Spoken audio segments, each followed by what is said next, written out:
Stop being the glue. Stop being the glue that holds your relationship together. Stop being the glue that holds the family together. Stop being the glue.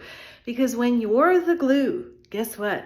Everybody relies on you to do everything that's going to make it all happen. You're reading the parenting books, highlighting pages, giving it to him, hoping that he will, take your advice. You don't want him to have to read a whole book, God forbid. So let me just give you the brief annotated version that I've curated for you so that you can become the best parent you can be without really having to put any effort in. Let me make sure that everybody's schedules are coordinated. Let me make sure that everybody knows when the dance practice is, when the meals are going to be, when we have to grocery shop. I'm deciding, I'm looking in the fridge. I'm figuring out that we're out of milk and that we've got to go buy milk. I'm coordinating dentist appointments, the doctor's appointments, the gymnastics, the everything. Stop being the glue in your marriage. Initiating the therapy, finding the therapist, researching about the therapist. Stop being the one who does all the work. The emotional labor, the mental labor, the domestic labor, everything. Stop doing everything. And I know what you're saying. Well, if I don't do it, nobody will. That's because you've trained them.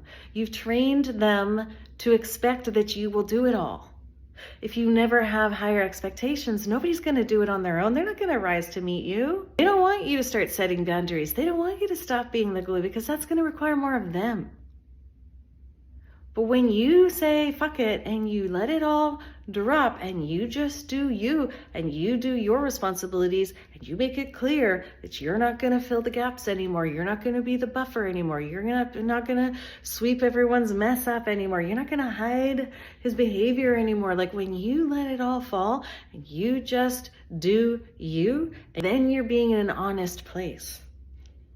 Now your relationship is in an honest place where you can see what's really going on. But as long as you keep being the glue, number one, you're never going to see what's really going on. It's good at filling all the cracks.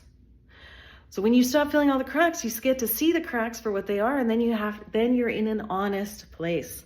Then you can make decisions from a place of clarity and honesty. But you've got to be willing to let it fall, to stop being the glue and let the cracks start showing. Then you can create a strategy as to how you're going to deal with the cracks. But as long as you're the glue, you're never going to see them and you're just going to be exhausted all the time, staying in status quo, and nothing's going to change.